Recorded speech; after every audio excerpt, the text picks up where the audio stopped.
You ever get tired of taking photos that suck?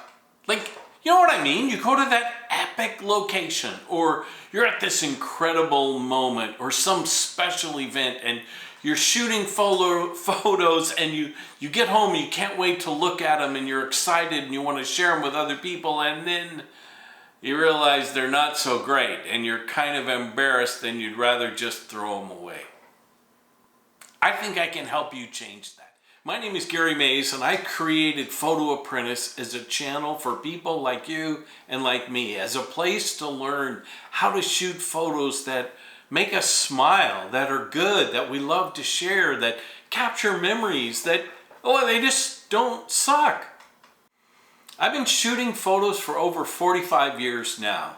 As a matter of fact, my very first lesson from my first photography mentor was how to apply the rule of thirds to the pictures that I was taking.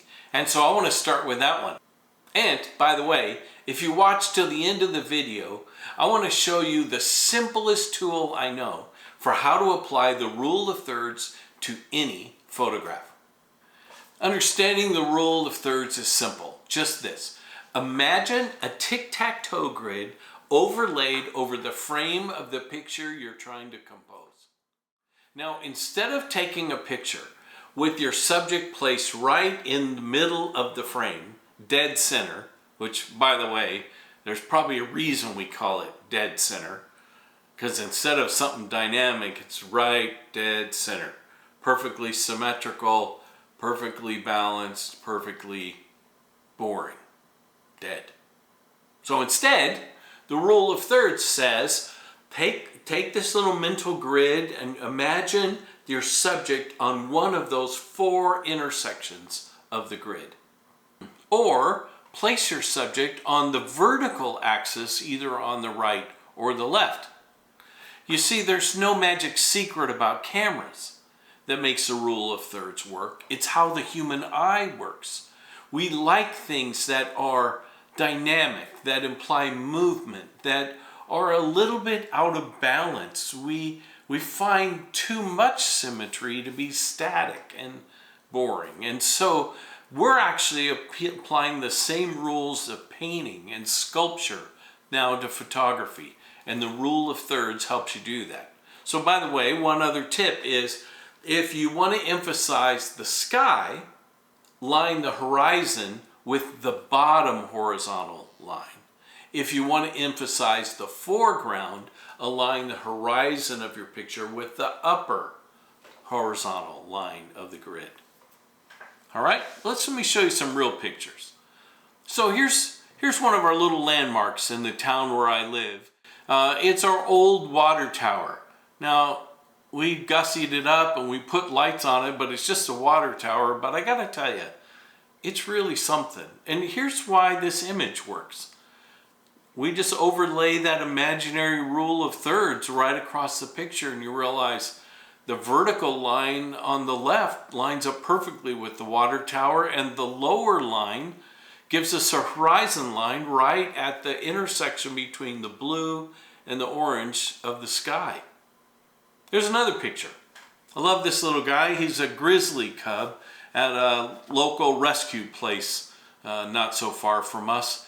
And here he is, and you realize he's lined up on the vertical left with his eyes looking toward the center. Aha, another little tip. In fact, here's a pro tip.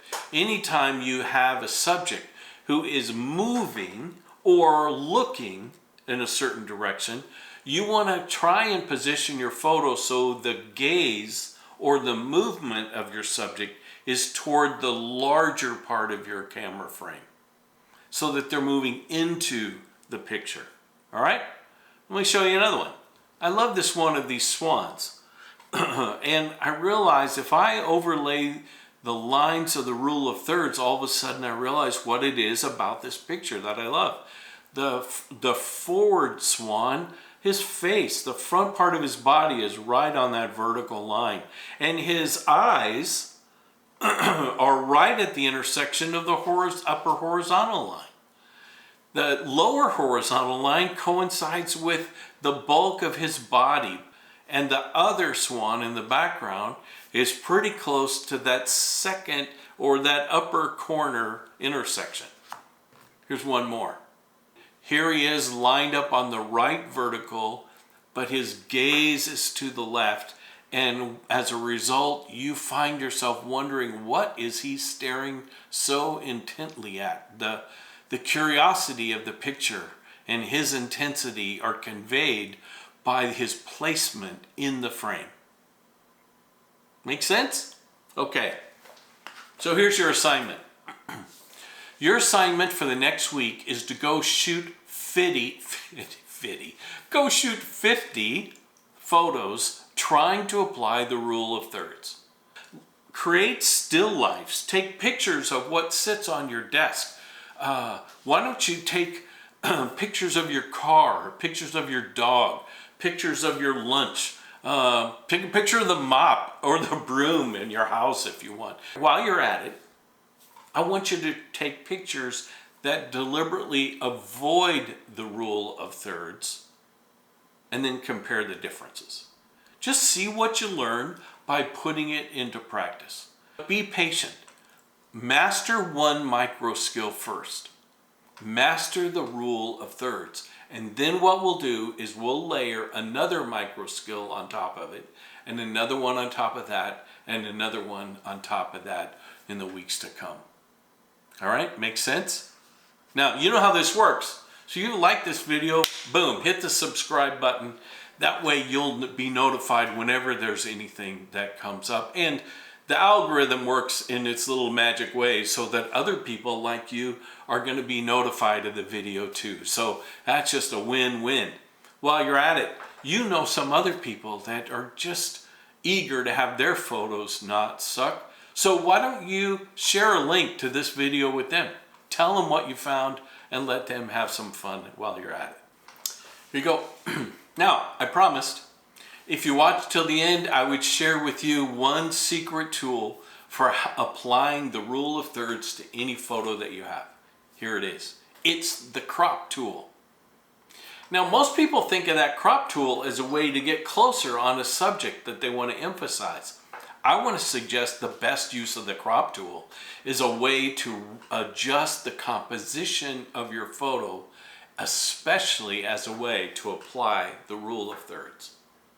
Let me show you exactly what I mean. Here's a picture of my daughter-in-law and my grandson. We'd been out in the snow. We were wet, we were cold. It was starting to snow again, and so they were ready to go back to the house. And I was watching him walk away and realized what an amazing moment of intimacy and tenderness between them. So I whipped off my gloves, I reached in my pocket, I pulled out my phone, and I snapped this photo, and there they were, dead center. Not to be worried, I took out the photo, I opened it up, I grabbed my crop tool, I cropped the image, moved them to the bottom right corner, and boom, coming out of it is this picture that I completely love. The subtext and the unspoken layers of relationship and intimacy they're moving to me.